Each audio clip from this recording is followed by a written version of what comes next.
देख रहे हैं हमारा मेगा एग्जिट पोल। सारे एग्जिट पोल्स आ चुके हैं और इससे जो 10 बड़ी बातें निकल कर आई हैं उसमें 5 में से 4 राज्यों में इंक्लूडिंग उत्तर प्रदेश भारतीय जनता पार्टी सबसे बड़ी पार्टी बनकर उभरी है। एग्जिट पोल के मुताबिक यूपी में किसी पार्टी को बहुमत नहीं है, लेकिन अब तक जितने भी पोल्स आए हैं उसमें बीजेपी आगे दिख रही है। स्पष्ट बहुमत की कमी डेफिनेटली दिख रही है और इस वजह से किंग मेकर की भूमिका अहम हो जाती है।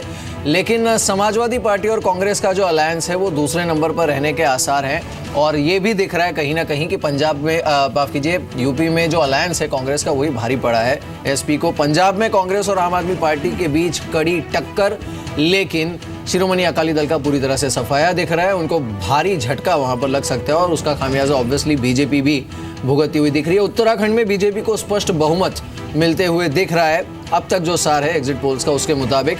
गोवा में बीजेपी सबसे बड़ी पार्टी बनकर तो उभरी है एग्जिट पोल के मुताबिक, लेकिन क्लीन स्वीप नहीं है। मणिपुर में भी बीजेपी सबसे बड़ी पार्टी बनकर उभरी है और बीजेपी को 25 से 31 सीट मणिपुर में भी मिलने का अनुमान है। जी बिल्कुल, तो बहुत बड़ी खबर है यहाँ पर बीजेपी के लिए। सबसे बड़ा टेक अवे यहाँ पर 5 में से 4 राज्यों में सबसे बड़ी पार्टी एग्जिट पोल्स में वो बनते दिख रहे हैं। केवल एक राज्य पंजाब, जहां पर वो छोटे भाई के रूप में अकाली दल के साथ गठबंधन में चुनाव लड़ते हैं, वहां पर उनको नुकसान होता दिख रहा है। बाकी हर जगह या तो वो क्लीन स्वीप करते दिख रहे हैं या तो फिर वहां पर क्लीन स्वीप नहीं, सबसे बड़ी पार्टी बनते दिख रहे हैं या बहुमत के पार जाते दिख रहे हैं, जो कि उनके लिए सबसे बड़ी खुशखबरी यहां पर हो सकती है। लेकिन आइए हम आपको दिखा देते हैं मेगा एग्जिट पोल अब क्या कहता है। अब हमारे पास 4 बड़े एग्जिट पोल्स यहां पर हैं जो बताते हैं कि कहीं ना कहीं उत्तर प्रदेश में बीजेपी अभी भी सबसे बड़ी पार्टी है। लेकिन एक यहां पर जो एग्जिट पोल है एबीपी सीएसडीएस का, वो कांटे की टक्कर बता रहा है बीजेपी और समाजवादी पार्टी कांग्रेस के गठबंधन के बीच। और यहां पर 72 सीटों के मैक्सिमम 72 सीटें बीएसपी को वो दे रहा है। लेकिन इसके अलावा अगर टाइम्स नाउ देखें तो वो मैक्सिमम 210 सीटें दे रहे हैं, 190 से 210। और न्यूज 18 और इंडिया सी वोटर का एग्जिट पोल 185 सीटें बीजेपी को देते हुए दिख रहे हैं यहां पर। तो एबीपी सीएसडीएस ने कहीं ना कहीं टक्कर अभी बनाई रखी है। और मैं यहाँ पर सबसे पहले यहाँ पर शंभुनाथ शुक्ला जी एक छोटा सा कमेंट आपसे लेना चाहूंगा। शंभुनाथ शुक्ला जी, क्या आपको लगता है कि एबीपी सबसे ज्यादा करीब है रियलिटी के? हाँ, ये सही है कि चारों को माना जा सकता है, लेकिन जो एक्सट्रीम इतना बड़ा गैप कर दे कि 120, 185, 120, 110 और 210, तो लगता है कहीं कुछ गड़बड़ हुई है, क्योंकि प्रचार तो बराबर ही हुआ है और बीजेपी में सिर्फ प्रधानमंत्री के नाम के अलावा बहुत कुछ गेन किया हो ऐसा कुछ नहीं दिखाई पड़ता। जैसे मैंने जहां जहां देखा लोग प्रधानमंत्री का नाम तो जानते थे, संभव प्रत्याशी का नाम न जानते रहे हों, तो इतना गैप नहीं होगा। तो सीएसडीएस और इनका जो है कि 164 दे रहे हैं और इनको 156 के आसपास दे रहे हैं, ये लग रहा है कुछ कुछ यानी कांटे की टक्कर है। और ये खुद प्रधानमंत्री महसूस करते थे, जैसे बातचीत उनकी होती थी, जैसे जवाबी तुर्की बतुर्की जवाब चल रहे थे, उससे भी लग रहा था कि टक्कर कांटे की है। यानी स्वयं राजनेता समझ रहे थे टक्कर कांटे की है, लेकिन अचानक एग्जिट पोल में जो लोग इतनी बढ़त दिखा दे रहे हैं वो कहीं डाउट क्रिएट करता है। इसलिए ये लगता है कि करीब करीब यही स्थिति। एक बार फिर से टैली देखते हैं और इसमें एबीपी सीएसडीएस का जो सर्वे है वो देखते हैं उसके मुताबिक। और तनेजा जी, ये सवाल आपके लिए है, क्योंकि अब देखिए जो एबीपी सीएसडीएस का जो सर्वे आया है उसके मुताबिक अगर आप देखें तो 164 से 176 ये रेंज आपके लिए दी गई है, 156 से 169 समाजवादी पार्टी कांग्रेस अलायंस को, और बीएसपी को 60 से 72 सीटें दी गई हैं, जो कि अच्छा खासा वेटेज उन्हें भी देती हैं।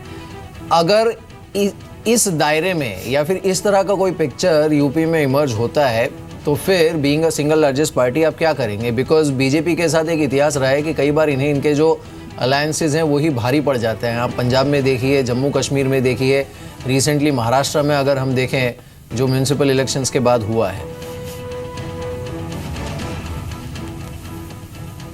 देखिए, पहली बात तो यह है कि आपने कहा कांटे की टक्कर, कांटा वाटा निकालना हमको आता है, वो कोई ऐसी बात नहीं है, क्योंकि आपकी ईमानदारी और सच है तो वो निकल जाते हैं कांटे। हमारा पूरा मानना है, पूरा सम्मान करते हुए कंफर्टेबली पूरे आराम से भारतीय जनता पार्टी की सरकार वहां बनेगी। उत्तर प्रदेश की जनता यही चाहती थी और यही होगा। जहां तक आपने एक सर्वे की बात करी एबीपी और सीएसडीएस का एक अपना नजरिया भी है, जो लोग जानते हैं वो जानते हैं, हम उसका सम्मान करते हैं।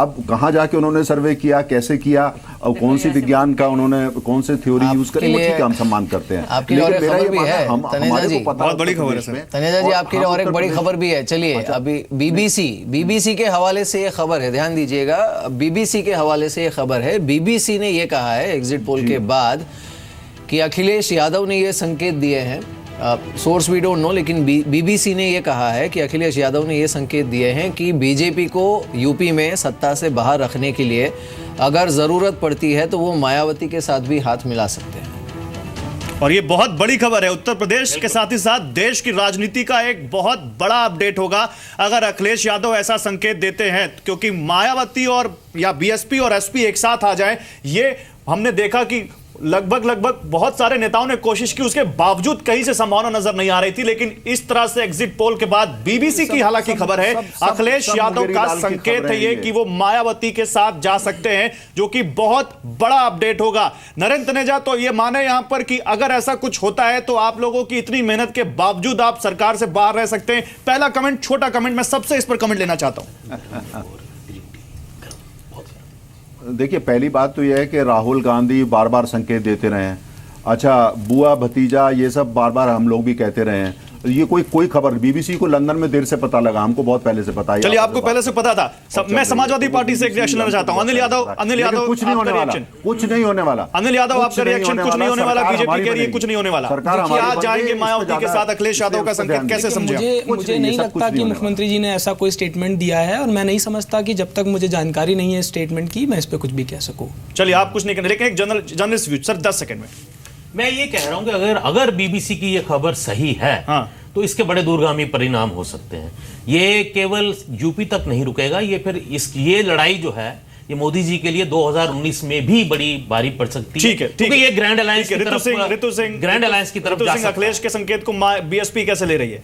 नहीं, मुझे अभी इस विषय में ऐसा कुछ मालूम नहीं है। राष्ट्रपति शासन की बजाय मायावती से हाथ मिलाना पसंद करेंगे, लेकिन मैं अभी इस विषय में कुछ नहीं कह सकती, क्योंकि बहन जी शायद ऐसा नहीं सोचती होंगी, और आगे पता नहीं। मैं चलिए, मेरे तो प्रवक्ता भी अभी कुछ नहीं बोल पा रहे, क्योंकि इतना अनसर्टेन है कि कोई कुछ नहीं कह पा रहा है इस बारे में। देखिए, इस तक नहीं है, यदि ओबीसी और दल एक साथ हो जाए, देखिए ये तो सामाजिक तौर पे परिवर्तन नहीं है, क्योंकि जवाब फिर इन्हें जनता को ही देना है, और इसलिए इतना गार्डेड रिस्पॉन्स ऋतु और अनिल दोनों दे रहे हैं। तो खैर, चलिए, तो ये था हमारा खास मेगा एग्जिट पोल। सारे पोल्स का सार हमने आपको बताया, लेकिन इसमें जो सबसे बड़ा टेक अवे वो ये है कि नोटबंदी के बाद ये नरेंद्र मोदी का सबसे बड़ा लिटमस टेस्ट था। और जो एग्जिट पोल है वो ये बता रहे हैं कि 5 राज्यों के चुनाव में से 4 में बीजेपी सबसे बड़ी पार्टी बनकर उभर गई है। तो हमारी इस मेगा एग्जिट पोल की खास कवरेज में बस इतना ही, लेकिन रात 8 बजे फिर आपके सामने हाजिर होंगे और ज्यादा बड़े पैनल के साथ और ज्यादा साइंटिफिक डेटा के साथ आपके सामने आएंगे और आपको बताएंगे कि मेगा एग्जिट पोल्स और क्या कहते हैं, क्योंकि आंकड़ों में बदलाव भी हमने देखा है। तो 8 बजे कहीं मत जाइएगा, 7:56 पर डॉट आपके साथ हम होंगे एक बड़े पैनल के साथ। तब तक के लिए दीजिए इजाजत, देखते रहिए जी बिजनेस। नमस्कार।